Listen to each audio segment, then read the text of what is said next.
Comunicación telefónica con la doctora Cintia Castro. Muy buenas tardes, ¿cómo le va? Alejandro Flores la saluda.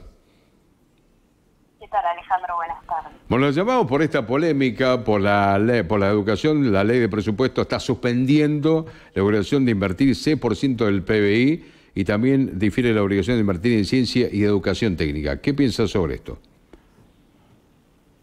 La verdad que es una lástima que no se ponga el foco en políticas públicas basadas en derechos humanos, como la educación, por ejemplo. Pero también es una realidad de que esta inversión del 6% no ha podido implementarse desde que la ley es ley. En la gestión de Néstor fue que se realizó, pero desde el 2006. Lamentablemente desde el 2006 existe.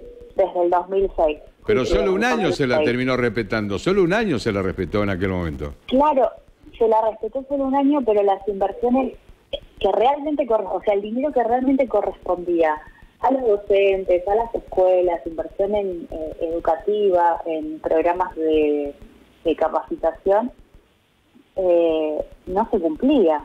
Entonces, el asunto acá es ver, bueno, lamentablemente se está quitando el foco en la educación cuando debería ser prioridad. Pero también nos tenemos que preguntar si realmente la educación en Argentina ha sido prioridad.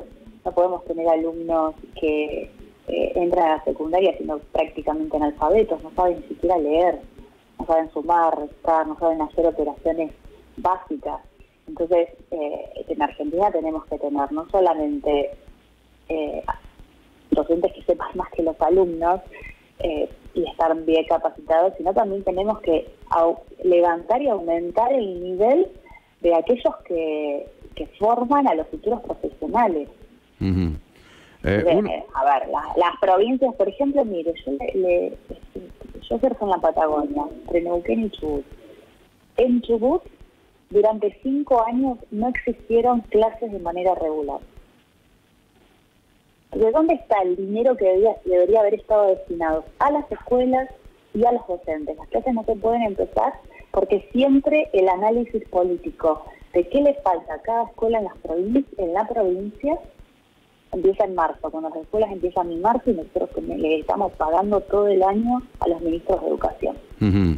Ahora, cuando la otra vez yo leía el lunes, ayer justamente con respecto al tema de que hasta el 2020, en aquel momento se habían contabilizado la deuda con las provincias por el tema de la ley de presupuesto y especialmente en el tema de esto que estamos comentando sobre el tema del financiamiento de la parte educativa, que ya era de 26.000 millones de dólares, mucho más inclusive de lo que tenía que ver en su momento con los pagos que teníamos que hacer en aquel momento al Fondo Monetario Internacional. O sea, ¿dónde quedó esa plata? Por supuesto, era más de la mitad de la deuda con el Fondo Monetario. Claro. Es un montón. Es un montón. Entonces uno dice, ¿cuál es el nivel que Argentina en materia educativa también está brindando? Porque, a ver, nosotros recibimos como país a extranjeros para que vengan a capacitarse. Pero la base educativa, que es primaria y secundaria, es absolutamente débil. Los extranjeros que vienen a capacitarse son extranjeros que su educación básica la hicieron en su país. Y Argentina no puede ofrecer educación de calidad, ni educación de calidad mucho menos, a los nacionales. Entonces acá hay un tema bastante complejo que no tiene que ver solamente con la política estricta de Milei de déficit cero y sacar el foco a las cajas donde estaba haciendo en boca de Milei burros políticos, ¿no? Claro. Ahora, por un lado, encuentro algo positivo lo que hizo Milei, con respecto a esto que, en definitiva, o sea, siempre trato de ver el lado positivo de la cosa. Milei trató de mostrar algo que estaba oculto, o sea, si en los tiempos que se aplicó, el 2006 hasta este tiempo, solamente un año se aplicó la realidad y 14 prácticamente desaparecieron, entonces mostró lo que estaba oculto, simplemente, ¿no? Sí, definitivamente la crisis educativa es una crisis en la que todos hemos sido espectadores durante 20 años, o más, dado que desde el advenimiento de la democracia, que educación viene siendo castigada, pero en los últimos 20 años se ha profundizado, siendo que había una ley que destinaba el 6% del Producto Bruto Interno a educación. Y sin embargo el dinero no llegaba a educación. Entonces, bueno, la verdad es que no nos gusta que educación tenga este hueco económico, pero también es necesario, porque hay que ver por qué se le saca a educación en las provincias y de qué manera se está administrando el dinero que se les baja, porque es muchísimo, muchísimo dinero. Y tenemos docentes pobres porque no pueden, algunos ni siquiera cobran la canasta básica. Claro. Se tienen que pagar, por ejemplo, internet para poder dar clases. Ni le digo de los maestros rurales. Yo estuve en el 2022 en Quebrada del Toro, en Salta, en una escuela. A través de una fundación se hizo una escuela en Quebrada del Toro y el docente que tenía que ir a dar clases, que estaba de lunes a viernes, porque es un lugar donde es rural y está destinado, en la escuela van los aborígenes ahí. Van los lunes y se retiran los viernes. Sí. Pero a ellos no les dan los alimentos que deberían estar destinados, que eso está dentro del presupuesto de educación. Se tienen que pagar la nafta. O sea, le dan el básico, se tienen que pagar la nafta, tienen que pagar internet, ellos de su bolsillo.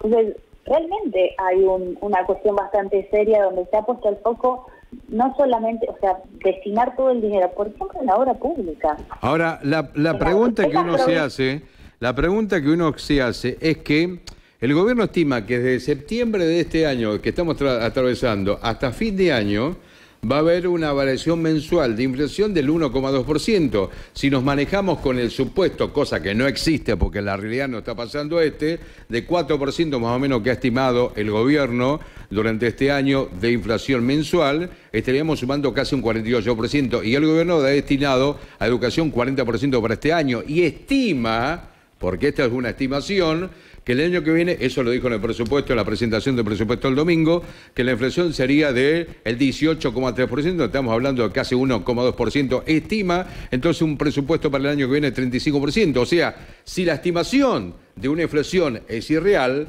todas las supuestas variables diferentes también son irreales. Sí.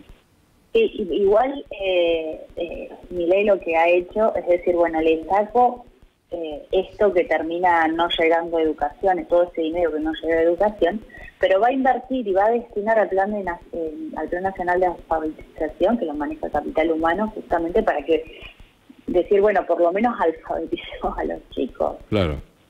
Y bueno, por lo menos, es lo básico. Y alrededor de 190.000 millones de pesos van a estar destinados a este plan.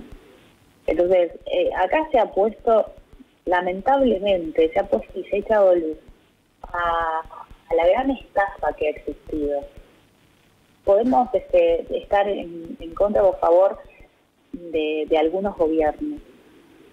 Sin embargo, la gran estafa en educación es gravísima, porque tenemos durante 20 años chicos que han entrado a la universidad sin saber, ni siquiera pueden pasar un tamiz de conocimientos básicos.